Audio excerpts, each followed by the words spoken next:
And in the grisly murder of 27-year-old Shraddha Walkar, the Delhi police attempted to drain out a lake, an entire lake, in the search of reportedly a severed head of the 27-year-old murdered by her partner Aaftab. On day 7 of the investigation, the Delhi police have reportedly recovered more human remains from the Mangaluru forest. They will be sent for forensic examinations to match with Shraddha's father's DNA samples. The next few days are crucial for the investigation as Aaftab's custody ends on Wednesday and key evidence in the case is still missing.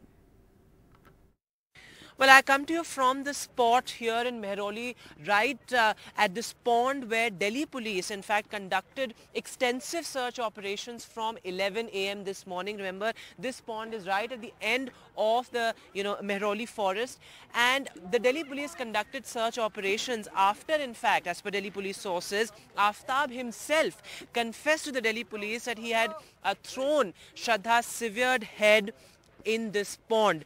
So after that, the Delhi police, along with Delhi Municipal Corporation workers, conducted extensive search operations, tried to pump out water from this pond. However, as per what the locals also telling us and the Delhi police as well, that this is an extremely deep pond, and to be able to pump out the entire water seemed an extremely Herculean task. That's why the search operations were called off. And the police, remember, have not been able to recover Shraddha's severed head. However, remember, today the police had recovered the lower base, the base of a skull from the Mangaluru forest. Also had recovered 3 to 4 bones in addition to the 10 to 12 bones that were recovered previously. All of that will be sent for forensic examination to be matched with Shraddha's father's DNA samples that have been collected. Remember, key evidence is still missing. The Delhi police conducting extensive search operations, not just here in the Mangaluru forest, but also a team of Delhi police is in Uttarakhand. Remember, Uttarakhand and Himachal were the last 2 destinations where the couple went before coming to Delhi.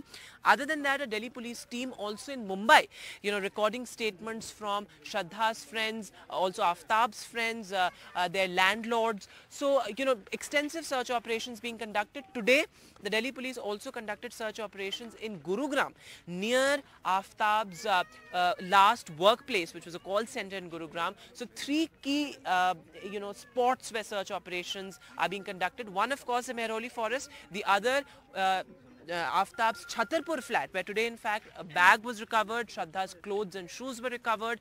And the third spot is Gurugram, where, Aaftab used to last work. So remember, key evidence still missing in this case. This case, as of now, has been built up only on Aaftab's confession and other statements. However, key evidence such as Shraddha's, remaining pieces of her body, also Shraddha's mobile phone, and most importantly, that weapon that Aaftab used to chop Shraddha's body into 35 pieces, that is also still missing. So, 2 days left of Aaftab's police custody. So, crucial for the Delhi police to recover key evidence. Aaftab's narco test, so the truth serum test, is also likely to be conducted in the coming 2 days, within those 2 days. Remember, this case, a lot of public sentiment now involved, and the sheer brutality, and the horrific, gruesome details, of the case have really sent off, shock waves across the country and shaken the conscience of the entire nation. So every, detail of the investigation is being keenly watched by the entire nation.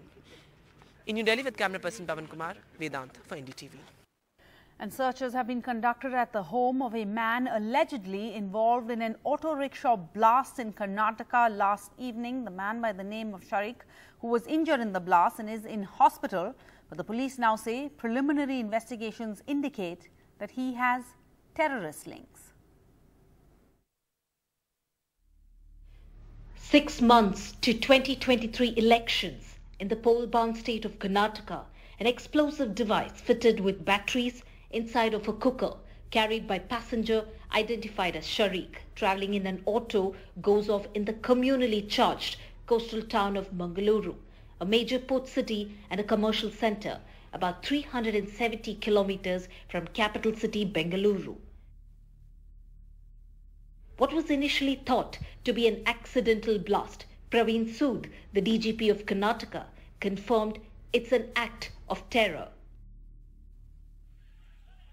Chief Minister Basavaraj Bommai confirmed that the accused has terror links, and more details will emerge once questioning of the accused begins. ಪ್ರಾಥಮಿಕ ಮಾಹಿತಿಯಲ್ಲಿ ಅವನಿಗೆ terror link ಇದೆ, ಇದೊಂದು terror act ಆಗಿರಬಹುದು ಅನ್ನುವಂಥ ಒಂದು ಸೂಚನೆಯನ್ನು ನಮ್ಮ ಪೊಲೀಸರು ಕೊಟ್ಟಿದ್ದಾರೆ. ಈಗ ಪ್ರಾಥಮಿಕ ಮಾಹಿತಿಯಲ್ಲಿ ಬಂದಿರುವಂಥದ್ದು ಅದೊಂದು LED ಇರುವಂಥ ಒಂದು ಇನ್ಸ್ಟ್ರೂಮೆಂಟ್ ಇದೆ. Both the driver and the passenger sustained injuries. However, cops in the process of identifying the accused found an Aadhaar card in his bag. Later, it was found the accused passenger stole the identity of another person who is a resident of Karnataka's Hubli district. Premraj Hutagi, a resident of Hubli district working in Tumkuru railway station section as track maintainer, lost his Aadhaar card twice, and his Aadhaar card was found in the bag of the accused. ಒಂದು ಎರಡು ಸತಿ ಕಳ್ಕೊಂಡಿದೆ ಅಂತ ನಾನು ಹೇಳ್ತೀನಿ. ಇನ್ನೊಂದು ಸತಿ ಹೆಂಗೆ ಅದು ಬ್ಯಾಗಿಂದ ಹೋಗಿದ್ದಾನೋ ಅಥವಾ ಎಲ್ಲೋ ಬಿದ್ದಿದ್ದಾನೋ ಬಸ್ಸಲ್ಲಿ ಬಿದ್ದಿದ್ದಾನೋ ಗೊತ್ತಿಲ್ಲ, ಬಟ್ ಒಂದು ಎರಡು ಸಲ ಅಂದ್ರೆ ನಂಗೆ ನೆನಪಿದೆ. Intensifying the probe, a team from Mangaluru left for Mysuru about 250 kilometers in Metagalli, located about 10 kilometers from Mysuru, where the accused lived in a rented house.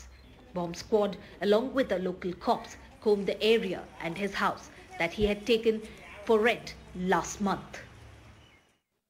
Karnataka Home Minister Araganyanendra said that central investigation teams are assisting the police in the case.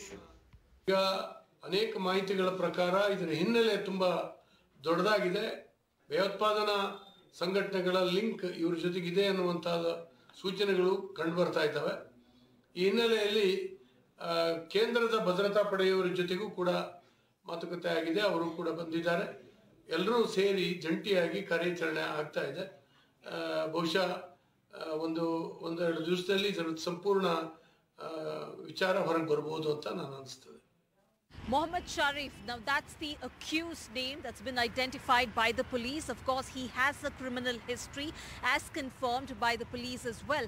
More importantly, the police are trying to establish the fact that where exactly was he headed to. For now, we understand the police have been able to understand, especially he had procured a SIM from Coimbatore in Tamil Nadu, and over the last few months he was out of the state touring. But who exactly was he meeting? What really was that? Who was the target? And what was happening in the last few months is something which the police are trying to establish. In Mangaluru with Kumar, Shrija for NDTV. And there's been a major accident on the Navale bridge, that is on the Pune-Bangalore highway, and there's been a 48 car pile-up, 48 vehicles damaged on this highway. Rescue and relief teams are on site, but the visuals are now going viral. A 48 car pile-up.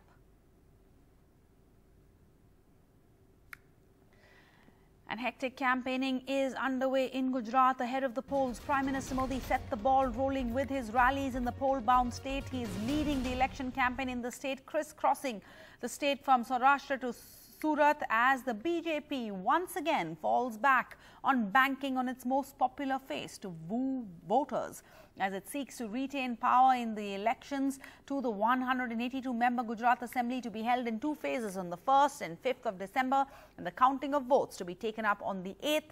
Prime Minister Modi began his Sunday with a visit to the Somnath temple to offer prayers. Not alone, Arvind Kejriwal held a roadshow in Gujarat, and Rahul Gandhi will be arriving in the state of Gujarat to campaign on Monday.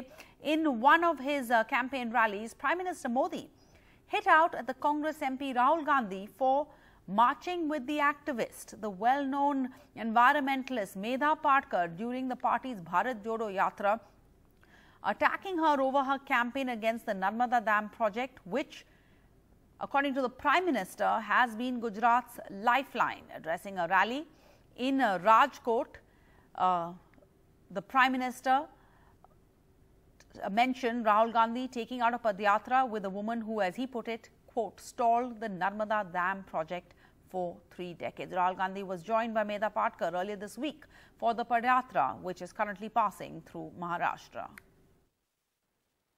જોરોથી પૂછજો બધા કોંગ્રેસ વાળાઓને કે તમે લોકો નર્મદાને અટકાવનારા લોકોના ખભે હાથ મૂકીને પદયાત્રાઓ કાઢો છો. તમે આવનારા દિવસોમાં ગુજરાતને કેટલું બરબાદ કરવાના છો એનો આ તમારું એ ઉદાહરણ છે. ભાઈઓ બહેનો, નર્મદાનું પાણી કચ્છ કાઠિયાવાડના ગામોમાં પહોંચે એટલા માટે 20 માળ મકાન જેટલું પાણી આપણે ઢાંકીમાં ઉપર ચડાયું, પંપ લગાયા, છેક પાણી 20 માળ ઊંચા મકાન જેટલું જાય અને પછી નીચે, કારણ કે આપણું સૌરાષ્ટ્ર છે ને એ ઊંધી રકાબી જેવું છે, પાણી પહોંચાડવું કઠિન કામ છે. એટલે આપણે પાણી ઉપર લઈ ગયા, આખી નર્મદા નદી ઉપર લઈ ગયા અને એમાંથી પછી પાણી પહોંચાડ્યું. And the big international story, a historic compensation fund has been approved at the COP27. Negotiators on Sunday approved a historic deal that could create a fund for compensating poor nations that are victims of extreme weather worsened by rich countries' carbon pollution. I thank our hosts, the Egyptian government and COP27 President Sameh Shoukry, for their hospitality. I also want to recognize Simon Steele and the United Nations climate change team for all their efforts. And I pay tribute to the delegates and members of civil society who came to Sharm el-Sheikh to push leaders for real climate action.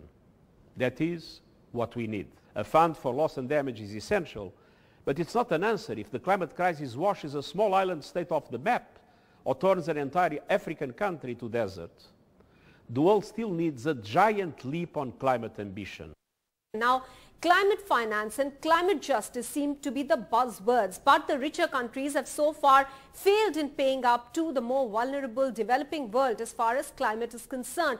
But now at COP27 at Sharm el-Sheikh, we have finally some news coming in which is meant to help the vulnerable countries. This is a loss and damage climate fund that we are talking about over here that is expected to give out money to the more vulnerable countries.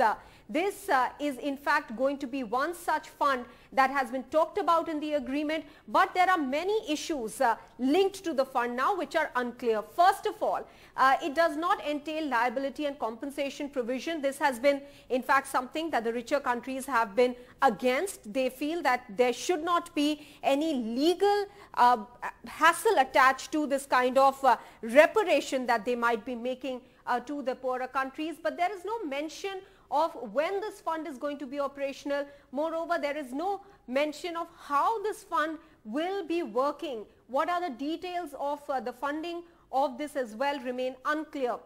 Now, a committee will be formed. That's what the breakthrough really talks about. A transitional committee is going to flesh out these details, but yet again, for the committee, no specific deadlines have been set up. Now let's take a look at the larger agreement that has come through in COP27. That again, once again talks about keeping global warming to 1.5 degrees Celsius from the time of pre-industrialization. However, we've already seen countries talking about how that target cannot be met. US and China also resumed climate talks. That's also one positive that came out. However, as far as fossil fuel phasing out is concerned, there was no mention in that agreement. So these are some of the details coming through from COP27, the climate summit in Egypt. And Mukesh Ambani's daughter is now the mother of twins, and the statement has been put out by the Ambani family announcing the good news. It says, "We're delighted to share that our children, Isha and Anand, have been blessed with twins. Isha and the babies, a baby girl Adya and a baby boy Krishna, are doing well. We seek your blessings and good wishes for Adya, Krishna, Isha and Anand in the most important phase of their life."